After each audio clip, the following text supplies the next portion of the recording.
Acabou a novela. O Flamengo concretizou a venda do zagueiro Fabrício Bruno para o Cruzeiro por 7 milhões de euros, pagamento à vista. E aí, o valor é justo? O Flamengo fez bem de se desfazer desse jogador? Foi uma boa venda?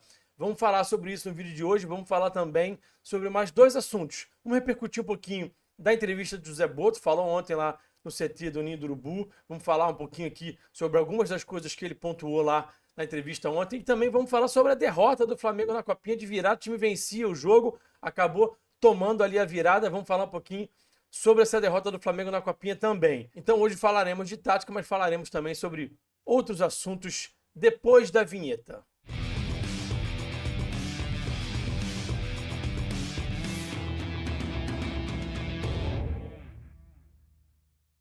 Sejam todos bem-vindos a mais um vídeo aqui no canal falando de tática. Antes da gente seguir aqui para o pacotão de análise, pacotão de opiniões sobre três assuntos distintos, eu quero pedir para você deixar o seu like aqui no vídeo. Também peço para você se inscrever no canal. Muito importante que você se inscreva. A gente está se aproximando aí dos 23 mil inscritos.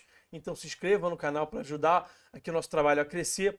E também te convido a virar membro do canal falando de tática. O nosso clube de membros foi reformulado.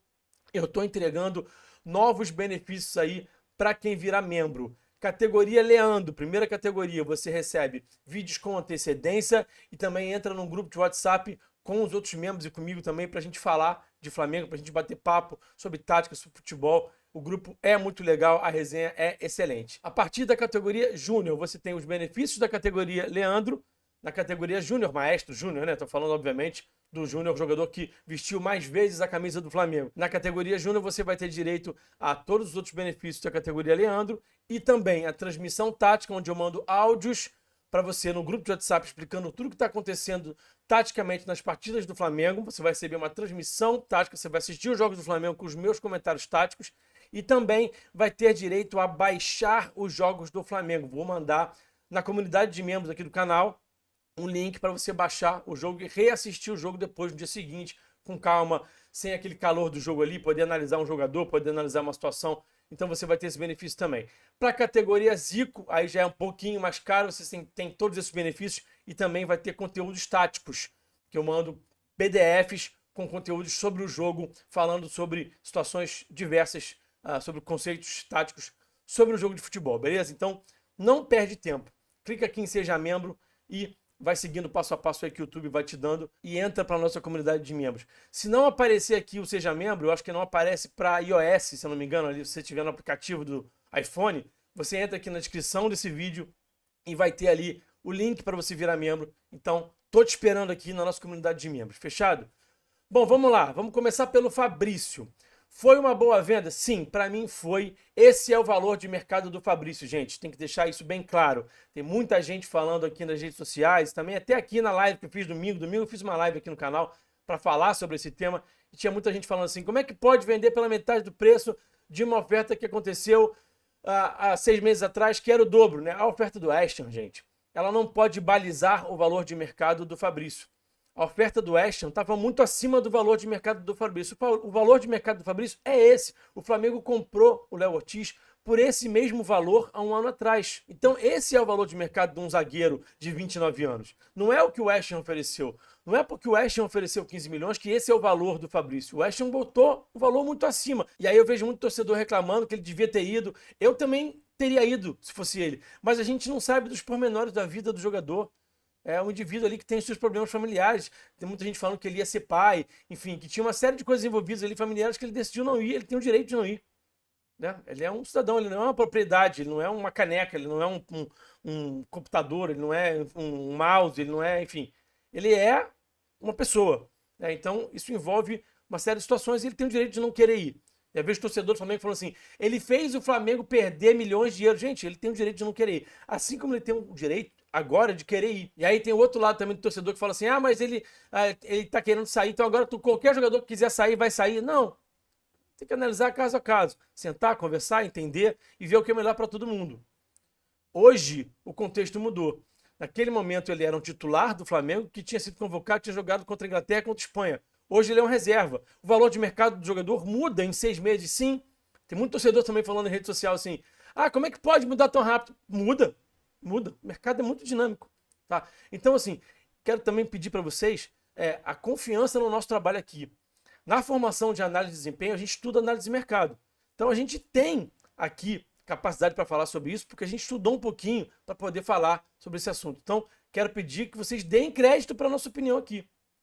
Porque a gente sabe um pouquinho como é que funcionam as coisas. A gente conversa também com pessoas do mercado que trabalham. A gente vai procurar as pessoas para poder bater papo, conversar, entender um pouco. Pessoas que estão ali no meio do futebol, trabalhando com isso, fazendo futebol.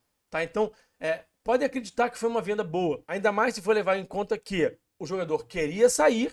Isso é muito importante. Isso também influencia. E aí, nessa equação, também entra uma outra questão que também abordei aqui no domingo na live que eu fiz para falar sobre isso. O Felipe não está fazendo questão de ficar com o Fabrício. Ah, mas o Fabrício é um dos melhores zagueiros do país. Tudo bem, mas o Felipe também tem o direito de achar que o Fabrício não é tão importante assim. Que o Fabrício não é essencial. Que o Fabrício pode ser negociado, que ele pode, com esse valor, o Flamengo pode, com esse valor, inclusive recebendo à vista, pode conseguir um outro zagueiro que tenha mais encaixe com o modelo do Felipe.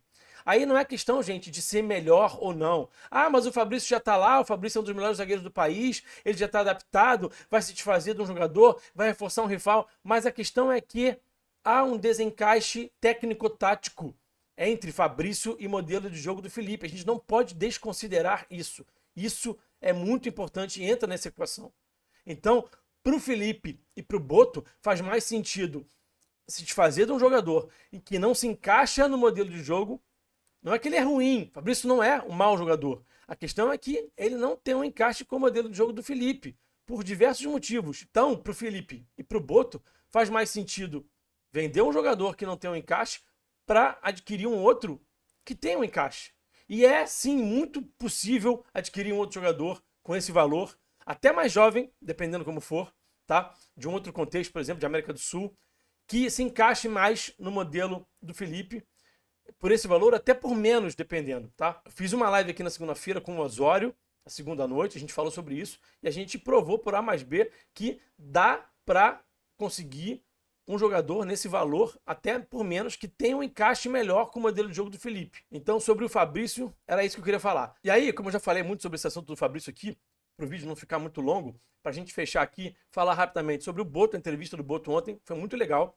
Ele estava bem solto, né, bem descontraído, fazendo piada, brincando, isso é importante. Mas ao mesmo tempo que ele brinca, ele também é muito direto. Eu acho isso bom. Isso faz um pouco parte da cultura ali dele, né? O português, ele é assim, ele vai direto ao ponto, né? Ele não fica fazendo muito rodeio. Ele foi bem claro em algumas situações. Achei importante algumas coisas que ele falou. Elogiou muito o Felipe, falou que o Felipe tem um futuro radioso. Ele usou a palavra radioso, que é brilhante, né? Ele projeta o Felipe como treinador de primeira prateleira de Europa. Muito legal ele ter essa visão sobre o Felipe.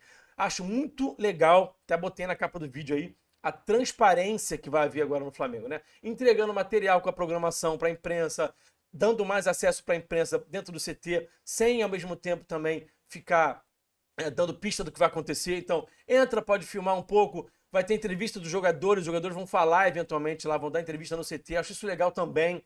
Então, o clube está mais transparente na sua comunicação. Acho isso muito importante. O Flamengo é um clube muito pouco transparente na forma de se comunicar na última gestão. Isso me incomodava bastante. E aí ele falou sobre outras coisas também, sobre a questão da base, voltou a falar sobre a base, sobre a formação dos jogadores na base, sobre estimular a criatividade. Enfim, foi uma entrevista bastante legal. Vamos ver se essas entrevistas vão ser corriqueiras. Acho que não. Acho que foi só esse início, né, a primeira apresentação, e agora para falar sobre a programação. Mas acho importante o Flamengo fazer esse movimento de ser transparente. Acho que isso deixa a torcida um pouco mais tranquila, sabendo o que está acontecendo dentro do clube. Acho isso muito importante, tá? Então foi uma entrevista bacana, falou sobre a programação, falou sobre o encurtamento da pré-temporada. Acho que é importante ficar menos tempo nos Estados Unidos, né? Sair daqui o mais tarde possível, voltar o mais cedo possível para poder estar no CT. O Flamengo tem uma estrutura espetacular de CT, então tem que aproveitar essa estrutura. Bom, vamos pular agora para o assunto da Copinha. O Flamengo perdeu de virada, vencia o jogo com gol contra, jogada espetacular do lateral Gustavo, um dos destaques do time nessa Copinha, lateral de muita força, de muito apoio, né? Ele deu uma carretilha, deu uma lambreta ali espetacular, venceu ali a jogada, venceu o seu adversário a partir dessa lambreta, fez o cruzamento e ali o zagueirão do Zumbi se enrolou, jogou a bola para dentro do seu próprio gol e o Flamengo saiu vencendo. O Flamengo, gente, que está com um time muito mais jovem, né, do que os demais. O time do Zumbi é ali sub-20, é jogador 2004, 2005 no máximo. O Flamengo está com jogadores 2006, 2007. Né? O Rian Roberto, inclusive, que entrou no segundo tempo, é 2008. Então, o time é muito mais jovem. E ontem fez diferença esse time mais jovem, né? O time sub-20, né? Os jogadores do Flamengo 2005, 2004, estão treinando para representarem o clube no Carioca, como vocês sabem, né? Então, isso acabou pesando um pouco ontem. O fato deles serem mais jovens acabou pesando um pouco. Por quê? Porque o gramado estava muito pesado. Choveu. Jogo tipo de copinha, né? Gramado pesado, aquela coisa da bola que não corre, que fica parando na poça. E aí teve um erro da comissão técnica, para mim, do técnico Rafael Bahia, do lado direito do campo do primeiro tempo, né? Onde o Gustavo é uma peça importante, estava parando muito a bola daquele lado direito, do lado esquerdo não. Então, para mim, cabia à comissão técnica acenar uma mudança. Usar o lado esquerdo ali com o Germano, com o Bill, né? Trabalhar um pouco mais o Joshua daquele lado esquerdo. O Joshua muito sumido, o Joshua que é um jogador muito talentoso, mas que acho que tá com algum problema físico ali, sentiu um problema físico no primeiro jogo, saiu no intervalo ontem, tentou jogar de novo e acabou, acho que não estava em condições boas, então ficou sumido porque fisicamente não estava bem. Então, fez falta o talento do Joshua um pouco também. Mas acho que o time, de uma forma geral, é pobre em termos de construção. O time tem basicamente a condução dos zagueiros e uma bola longa para o Gustavo ou para o Bill. Há pouco jogo interior, há pouca versatilidade, há pouco movimento de atração, há poucas dinâmicas ofensivas. Então isso me incomodou um pouco no time de ontem. Então é um time que pode ser melhor ofensivamente, pode construir de formas diferentes para ser um time que vai machucar mais seus adversários. Achei a forma que o time tem de construir um pouco pobre. Um time, por exemplo, que não se agrupa muito, os jogadores não ficam tão próximos, e aí quando perde a bola, a pressão para a esquerda não funciona muito bem. Então o Flamengo sofreu muito contra-ataque porque o time não está agrupado. Então isso é algo que o treinador Rafael Bahia tem que olhar com cuidado, aí, com carinho, para poder tentar passar de fase. E aí no sábado o Flamengo enfrenta o São Bernardo. A sorte do Flamengo é que São Bernardo e Cruzeiro da Paraíba empataram. Então o Flamengo tem ali a possibilidade de simplesmente empatar com o São Bernardo e poder passar de fase. Então, a situação em termos de classificação não é tão perigosa assim, não corre tanto risco assim, mas não pode dar sopa para os dar e perder de novo do São Bernardo, porque aí sim ficaria fora da fase seguinte. Então vamos observar aí no sábado como é que vai ser esse desempenho da garotada do Flamengo na Copinha. Beleza? Mais uma vez peço para vocês deixarem o like no vídeo, se inscreverem no canal e convido a virarem membros aqui do canal Falando de Tática. Até o próximo vídeo. Muito obrigado pela audiência, aquele abraço e eu fui.